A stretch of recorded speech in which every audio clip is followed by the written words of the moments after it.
കരിപ്പൂർ വിമാനത്താവളം വഴി വൻ കഞ്ചാവ് കടത്ത്. അബുദാബി വഴി വന്ന 18 കിലോ ഹൈബ്രിഡ് കഞ്ചാവാണ് പിടികൂടിയത്.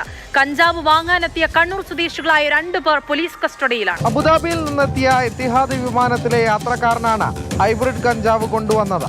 14 പാക്കറ്റുകളിലാക്കി ട്രോളി ബാഗിലാണ് കഞ്ചാവ് കടത്തിയത്.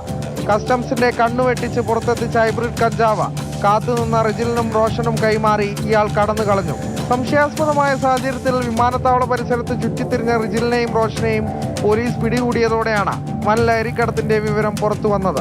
എയർപോർട്ട് ഇന്റലിജൻസും ഓരോ ഡാൻസാഫിന്റെ പരിശോധനയിൽ 2 പേര് ഈ നിരോധിത കഞ്ചാവുമായിട്ട് ഇരിക്കുന്നത് കണ്ടിട്ടുള്ള ഇൻഫർമേഷൻ്റെ അടിസ്ഥാനത്തിൽ വെരിഫൈ ചെയ്യുമ്പോഴാണ് ഏതാണ്ട് 18 കിലോ പ്ലസ് ഹൈബ്രിഡ് കഞ്ചാവാണ് ഇവരുടെ പക്കൽ നിന്ന് നമുക്ക് കിട്ടിയിരിക്കുന്നത്.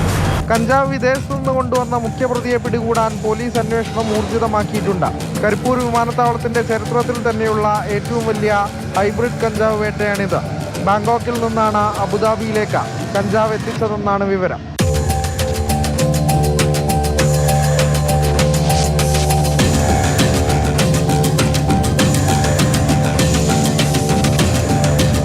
മാതൃഭൂമി ന്യൂസ്, മലപ്പുറം.